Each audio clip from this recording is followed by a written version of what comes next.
Jobina, we want to welcome Tubi into the chat. Tubi. I was so excited. What was your experience with Tubi? Because the show we're going to talk about today was on Tubi. Well, first I was like, okay, Luther, how do I Tubi? Like, what am I supposed to do? But then my husband was like, it's on the TV. Just speak into the remote and say Tubi. I was like, okay. So it was much easier than I thought.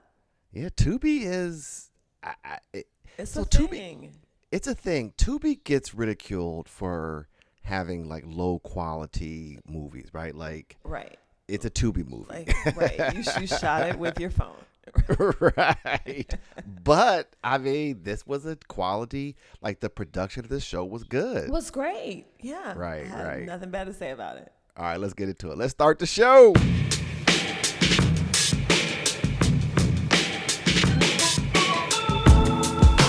Hey everyone, I am Luther Palmer, and this is One Episode Stand, the podcast where we have fun helping you figure out what to watch and what to ghost. And I'm Jobina Scott. Think of it like one night stands for TV shows. We watch and discuss the premiere of a new show, and then we move on to the next.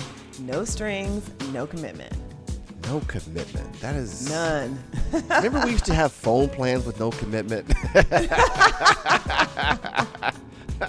We also dig into some of the bigger questions these shows raise when you're not just watching, but actually paying attention.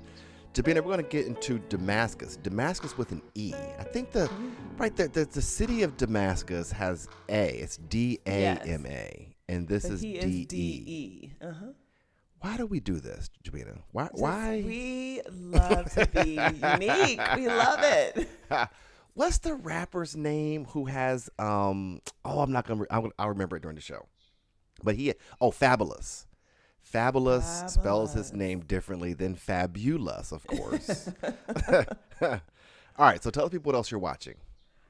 I am right now caught in a chokehold, caught up, like can't go to bed. Watching Sneaky Pete on Netflix. Yeah, you told me that you're all in. And did it come out in like 2021 or 22? I don't know, but it has 3 seasons, and it is, to me, it's a little Shameless adjacent. Like there's just enough crazy family toxic drama. Right. What is it about? What is the premise of the show? Premise of the show: this guy is in prison, and his cellmate just regales him with stories of his idyllic childhood for so long that when he gets out of prison, he just decides, like, I need somewhere to hide. I'm still in trouble. This guy's life sounded amazing. And he would tell him, I haven't seen my family in 20 years. So he's like, I'm going to just go and adopt his identity. And it's all the craziness that ensues from there. But it's fantastic. So I'm sure there's a woman involved who's like, are you the guy? Yeah, but it's his 16-year-old cousin who is like, she's the one asking questions like no, it's not. The grandparents, his other cousins, I think they wanted him back so much that they just suspend logic and they're like, this is Pete. Right. I guess I was thinking about a woman who like hugs him, right? And there's kind of an essence when you hug someone, like a woman who loved him and was maybe like, this doesn't feel like you, or you feel warm, or I guess sometimes the plot line is, I like you more than I liked the other version of you, who wasn't actually you. So Sneaky Pete. I guess I've heard about it from people, but I've never actually watched it. I really like it. And that's on your home network. That's on my homepage. Fully endorsed by me, Netflix. Right. So Tubi, I learned this when I went back to rewatch the show. You can watch Tubi on a web browser, right? You can just Tubi.com or whatever you do. But on your phone, it was requiring me to download the app. It would not let me watch the show on my browser. So I now have the Tubi app on my phone. Okay. And I was like, I'm not doing it. Right. That's when I asked my husband, how do I get to Tubi? And he was like, turn on the TV. We are going to find some more Tubi shows. Justice for Tubi. All right. So, what did you know about the show before we picked it? Like, who found this show? I'm the one who found Yeah, this you and sent it to me, recommended it. right? Yeah. Right. So it came to me in an Instagram reel that was about like, here's a Black show that got lost in the mix because I guess it was supposed to be on some other major network. They held it for 2 years and eventually just didn't launch it. And so then it launched on Tubi. Which is interesting because when I started the show for the second time, it said Tubi Original, which I guess that just means Tubi owns it, like they bought it. Yeah. Okay. But you better think if you're the producer or director or actor of this show and you've been working on this project and then it just gets shelved and you're telling your family like, we did this show, it's really good. Yeah. And they're like, sure. Right. And then it has to come out They're on like, you're Tubi. still working at Barnes and Noble. Right. And then it comes out on Tubi and you're like, no, but seriously, the original show was for NBC. Right, it was picked up. We got picked up. Right.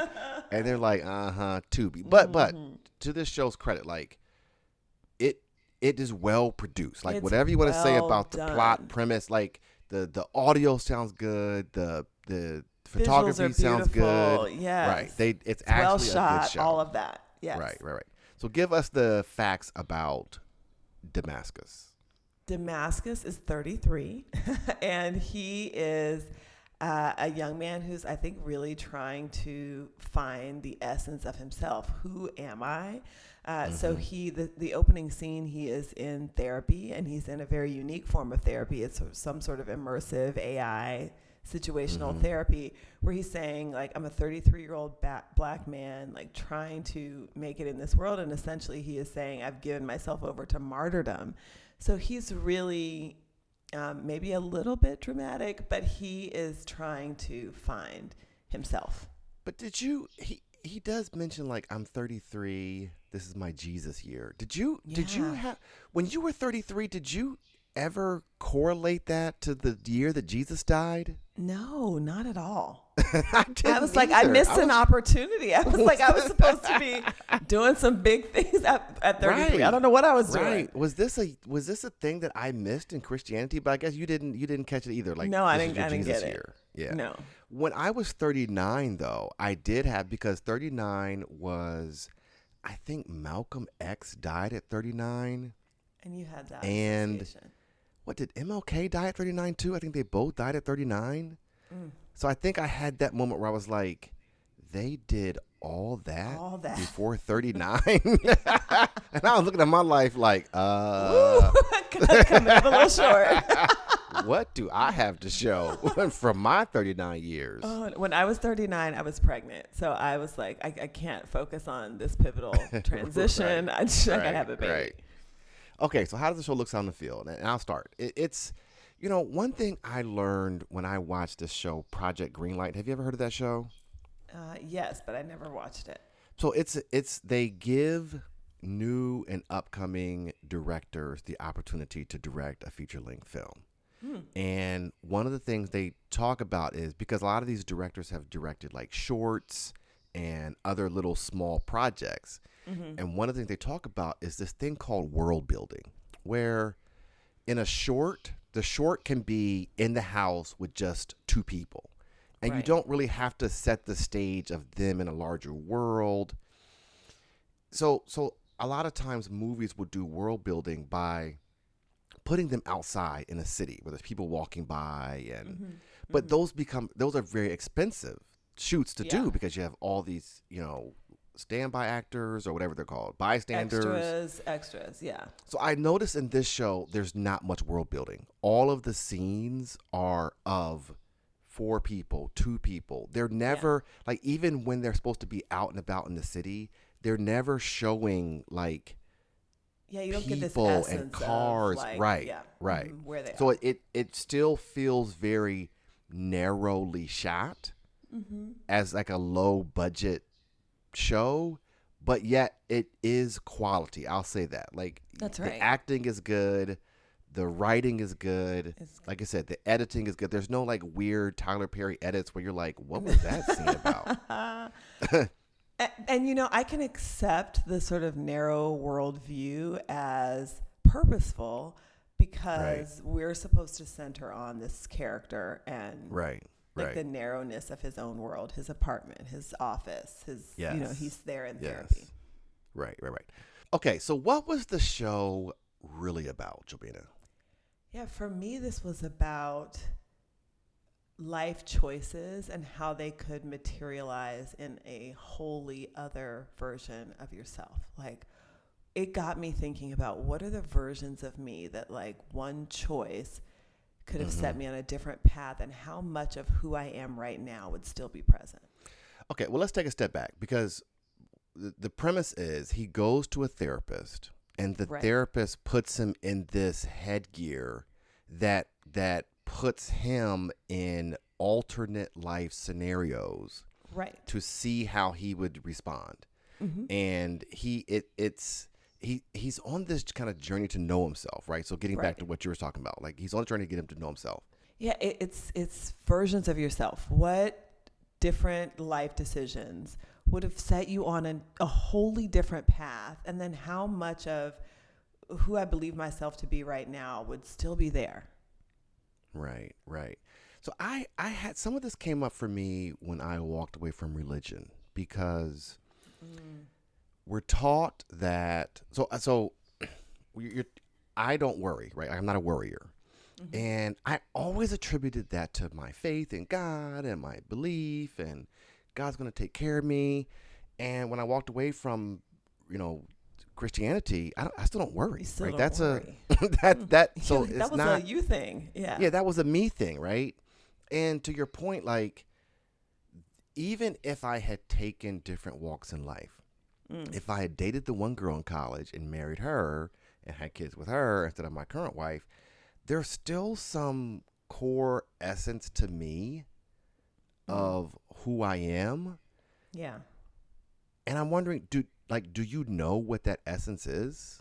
Like, yeah, I mean, for me, it's so interesting that you landed on, like, not worrying about things. Like, I think that I have an unflappable demeanor in the face of stress that put me in a different stressful life situation, like take me out of my current job, put me in another job. Like, I just don't typically come unglued, especially not in a professional setting. Like, people will say about me, like, you're calm in the face of things that otherwise, like, people would be highly demonstrating a lot of stress and being unmoored. So maybe that is something about me and in my essence that would have showed up in any version of myself. Well, there was a scene in the show where he's walking down the hallway in his office, and he overhears coworkers in the break room says, "You know how Damascus is," and they all laugh, right? Burst out laughing. So I was going to ask you, if you heard them say, "You know how Jobina is," what would they be talking about at work? I mean, I sort of got a glimpse into this by changing teams. So I recently made a shift from one team to another team. And so it's like this reintroduction of yourself. It's people getting to know you. And someone maybe, I don't want to say inadvertently, but revealed something that likely people are talking about. Like, she just said to me, yeah, you really, really like your job. Like, you seem to be, like, very enthused about what we're doing. Because there are times where I feel like I'm super excited and I'm trying to get other people excited about, like, we're working on this thing, we're going to see this change. And so I'm imagining that that's one thing. It's certainly not everything, but that, like, she really likes this thing. Like, this chick is genuinely enthused about this work. I was like, oh, that's a positive. But then I'm like, I guess people can see that as a negative. I mean, people could definitely say it in the she negative. Is like, really is she really lady, this we happy? Are here. This is a 9 to 5, lady, and you are doing the most. I don't know what people would say about me at work. So it also gets to this idea of, do you wish to be known at work? And I think you've talked about your job is a little more warm, right? Yeah. And there is this, I think, this desire on the part of the organization for people to be able to, and, this is dangerous territory, show up as themselves, like, be authentic, like, be vulnerable. So be fully known. Be fully known. And we've had this debate about, like, yeah, but how much of you should you really be bringing to the office? Right. Should they know where all your tattoos are?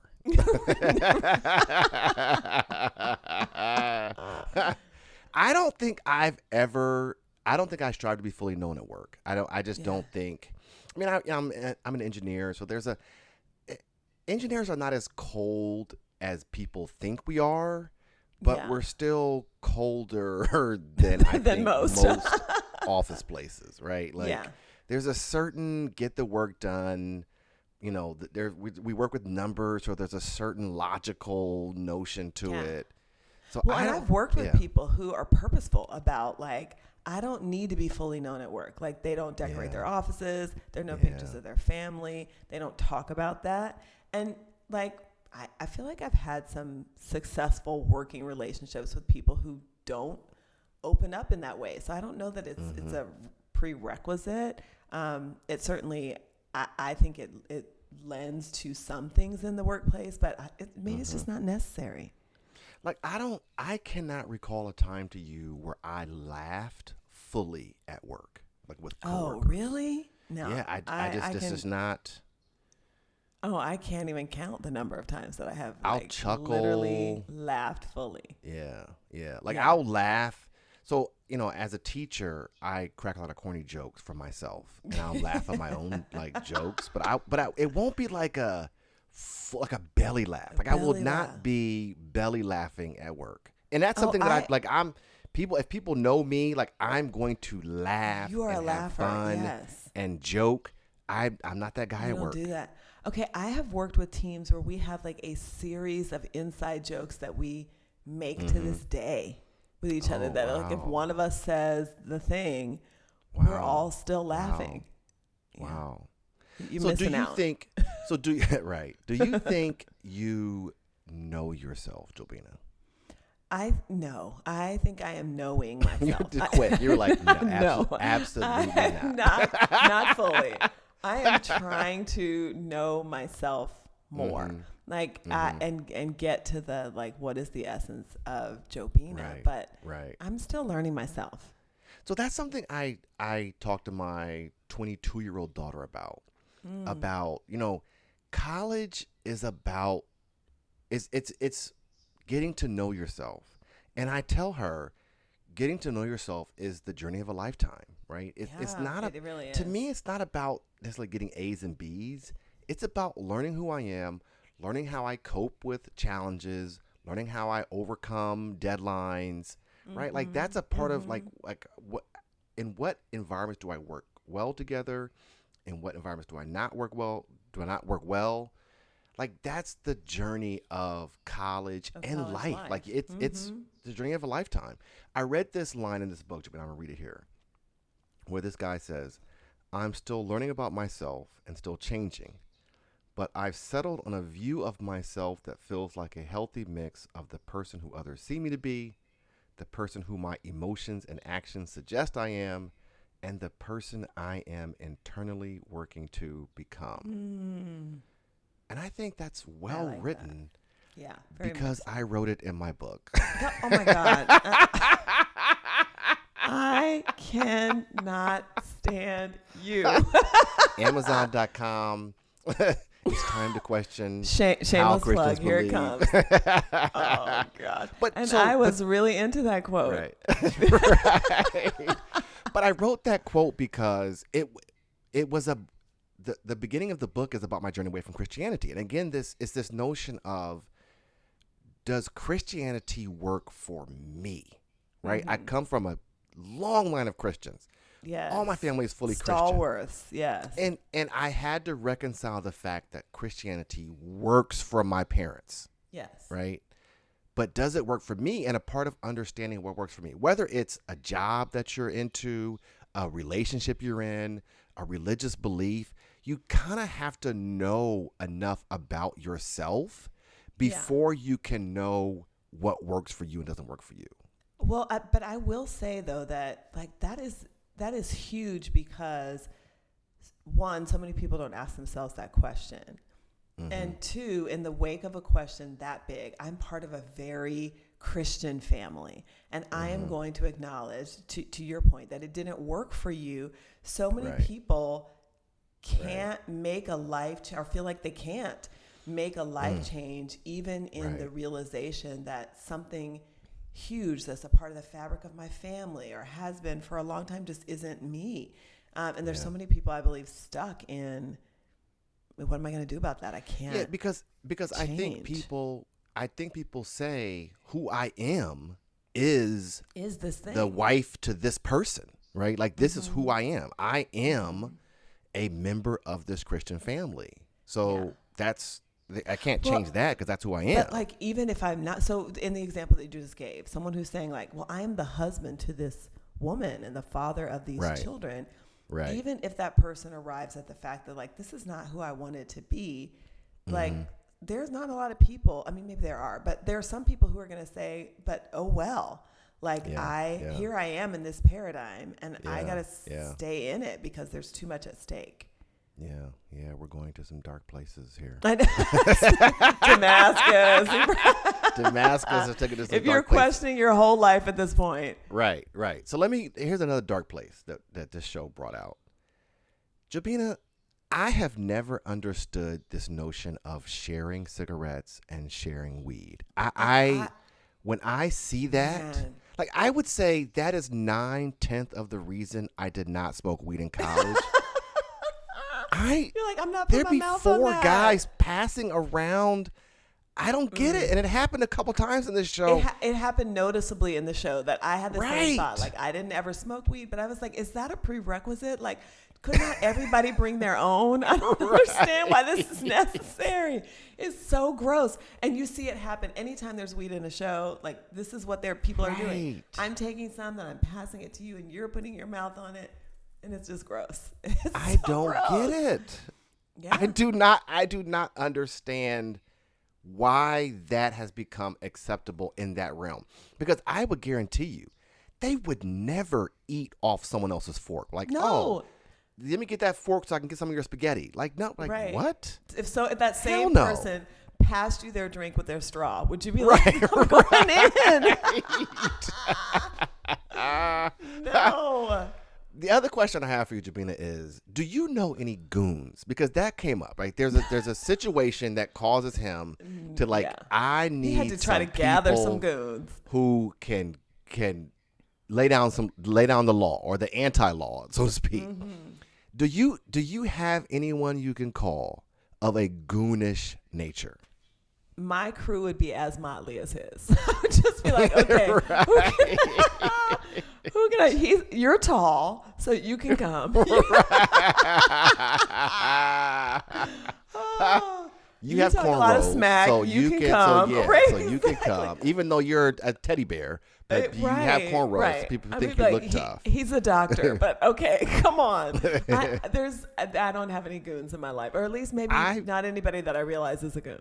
Right. I missed in the opening credits that Martin Lawrence was in this. So when he shows up, and he was hilarious in this. Excellent as the uncle. Playing Uncle 40. And I was like, Uncle 40. When I first heard it, I didn't associate the 40 ounce. But then I was like, I'm pretty sure that's why he got Uncle 40 came from 40 ounce. But did you think that? I thought Martin, I was like, is Martin really that out of shape and old? Like, he definitely played that up. Oh, I don't think he's that old. No. He was supposed to be, because he had a coloscopy bag and all that stuff. Did I say that right? Yeah, he had really had a hard time. But how old is Martin, though, in real life? I was like, is Martin he in his 60s? Oh, I'm going to guess he's late 50s, right? Like, are him and Will Smith, are they in their 60s? Same age? He is 60 years old. Wow. I thought, like, has he turned a corner here? I realize he's not like as old as Uncle 40, but I was like, how much of this is acting and how much of this is like Martin is old. And Will Smith is 56. I kind of put them together. Yeah. But he did good. He was old Uncle 40. He was excellent. He was so good. It was really good. All right, let's go to more or less. What would you want to see more or less of in this show, based upon the first episode? Well, I'm hopeful that we just get more and more versions of Damascus's Right. potential life. Like it was a fun trip to sort of go. I mean, even to the point they did it so well that at the point where his sister's boyfriend or fiance or whoever got shot, I was like, oh, dang, like they're in trouble. And I forgot that he was in an alternate reality. Like, this was not real. Like, it was so well done that I was like, take me on another trip, like on another journey, on another version, because they did it so well.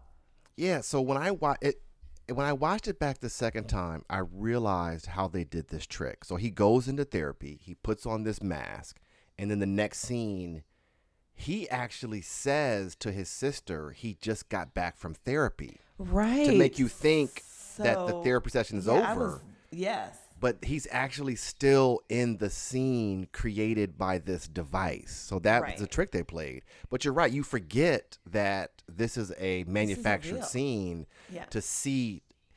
I guess all these scenes are to bring out things in him. Yeah. So that he can get to who really are you, right? Who the essence of who you are. More or less for me. I just need to see more Martin Lawrence. He was so good. You know, Martin Lawrence is in the Bad Boys series of movies. Yes. And I guess he had a stroke or something a couple years ago, and he hasn't quite been the same. So in the Bad Boy movies, because Will Smith is this really larger than life character, it doesn't appear to me in those movies that Martin Lawrence can keep up with Will Smith's larger than life, right? Like Martin Lawrence is diminished in a way, like behind. He's a few beats because Will Smith is so fast, he's so big, he talks so loud. But in this show, Martin Lawrence was perfect. He is perfect and hilarious. Jobina, at some point, he mistakenly stabs his. Is it a coloscopy bag? Is that what it is? Colostomy, I think. Colostomy bag. Okay. And the people start throwing up. Do you throw up the whole house? When you see a person throw up, does that make you throw up? No, like I'm actually it's a rare occasion that I throw up. So I didn't get nausea to the point of throwing up in any of my 3 pregnancies. Like I have to be very, very sick. Okay, to iron throw up. stomach. So yeah, I can handle it. To the point that in mothering, like you are exposed to a lot of vomit, right? You just are. Right. Like I will not forget. There was a time my son was 3, and I'm laying in the bed with him because he's sick, and he goes, "Mommy, I have to throw up," and instinctively I put my hands into a cup. No. And he threw up into my hands. Jobina. And I went and put it in the toilet and washed my hands. Like it just was my instinct was like, I can't let him throw up in the bed. And I just cupped my hands and he threw up in my hands. Like, and I'm like, I am speechless right now. This is what mothers do. No, that is not what mothers do, Jobina. That's what crazy people do. It was the middle of the night. I was half asleep. I was like, I can't get up and get the trash can fast enough. Here you go, honey. That is what a crazy person does. He just throw up in my hands. I cupped my hands and there it was. So I can stand vomit. I'm okay. Oh my goodness. I'm now questioning my friendship with you. And you thought you knew me. Right. That's a version of me that you did not know. Wow. Yeah. I did not know. So if we're riding in the car together somewhere. No. And I tell you. No, sir. I'm going to be like, stop this car and open the door. Jobina, we have been friends for 30 years. Are you saying you would not put your hands in a cup to receive my vomit? I would not. All right. Let's see. Marry, Kill, One Night Stand. I'm going to give you Demascus, like right off the gate. I'm going to give you Demascus. Really? I am getting married to this man. Any man that is that handsome and on a quest to find himself, like who really wants to know himself, like that to me gives me all sorts of good signals in terms of like being in touch with emotion and all of that. And he's like a successful artist. He's working for the city. He's doing some interesting stuff. We're going to the courthouse. Nice. Okay, I'm gonna give you. First of all, I'm gonna give you, his girlfriend. Was it Buddy? But it was spelled sort of oddly. Budhi, Buddy. So you're was now revealing. Oh no! That you Oh did no! Not Oh stop no! At the first episode because I don't know who you're She's talking in the second. about. Okay, all right, then not her. But okay, I'm gonna give you someone else, and I'm gonna give you this person for two reasons. One, because I want to know if you recognized her. But two, I'm gonna give you the therapist. I'm gonna go ahead and say right off the bat, I didn't recognize whoever you're talking about. I didn't recognize the therapist. No. Who was the therapist? Aunt Viv. No. From Fresh Prince. But come on. Are you kidding me? I mean, the fact that you've mentioned Will Smith 3 times and you like that was Aunt Viv. Are you kidding me? Once again, as soon as I saw her, I was like, Luther has no idea. But this is Aunt Viv. I am embarrassed about this because I love Aunt Viv. Yeah, I mean, you couldn't the sound of her voice, her mannerisms. That's Aunt Viv. I would marry Aunt Viv. Like, there's no hesitation. No like, I'm all in on Aunt Viv. I was the first Aunt Viv. I was a fan. Oh yeah. Did you talk about the first one, right? This is Aunt Viv number one. Yeah. The real Aunt Viv. The real Aunt Viv. Oh yeah. I'd marry her. Yeah. Her name's Janet. Janet something or other. Yeah. Isn't she like like classically trained dancer too? Yes. Oh yeah. I'm all in on her. Did you see the special that Will Smith and her had where they kind of reconciled what happened? Beautiful. Yes. Loved it. Yeah. Yeah. Because it was like what really did happen, and then you got the whole story. And she was able to share like both how painful and consequential that was for her entire career. So anytime I see her acting, she was also in this Netflix movie with Jessica Williams. She was playing the mom. Oh, Love Life. She's okay. You didn't notice her in Love Life either, did you? No. What was she in Love Life? She was Marcus's mom. Oh my gosh! And come on, dude. She was in like her truest form. Like she looked more like herself in Love Life than she did in Demascas. You know what? But you know what happens, Jobina? Because I'm so bad at faces, I don't even try. You don't even try. You don't try. I don't. My brain is not looking for connections because I know it's so difficult. So I'm just like, oh, this is a lovely character. Like I'm not thinking about where do I recognize this person from? Nope, absolutely not. And I don't even have to ask myself. Yes, I don't even have to ask myself, where do I recognize this person from? As soon as I see her, I'm like, that's Aunt Viv. And Jobina, I just watched Love Life last week, and if you had said, when's the last time you saw Janet Hubert? I'd be like, 20 years ago. Like I haven't seen her in anything lately. Shout out to Love Life though, season 2, great show. Man. I think you put me onto that too, right? That was so when you told me about. Yes. Yeah. Look at you. I know how to pick them. Shows. All right. I think, did we cover all the bases, Jobina? I think we covered it. All right. So thank you all for listening to One Episode Stand. If you're enjoying the podcast, please subscribe to be alerted when new episodes drop. If you're listening on iTunes, please give us a rating. The theme music is Freedom by Paradox Hip Hop. We'll be back next time with another series premiere. Jobina, let's end on this. Every story has a moral. What was the moral of this episode? Yeah, the moral of this episode is if you work with Luther and you expect him to belly laugh, like forget it. Forget he is not laughing in the office. It is so uncouth, and he is not gonna do it. I have a chuckle for you. Yeah, he has a work chuckle, and that's all you get. Maybe I need to mention this to my therapist. Like, why am I not belly laughing at work? Yeah, what is going on there? I'm gonna offer you another one. If we're driving somewhere and you get sick, slow down the car, open up the door, and barf in the street because I am not under any circumstances. My feelings would be hurt so much. My feelings would be hurt so much if you don't cut your hair. I do that for one dude, and he is 10 years old. All right, everybody. See you next time.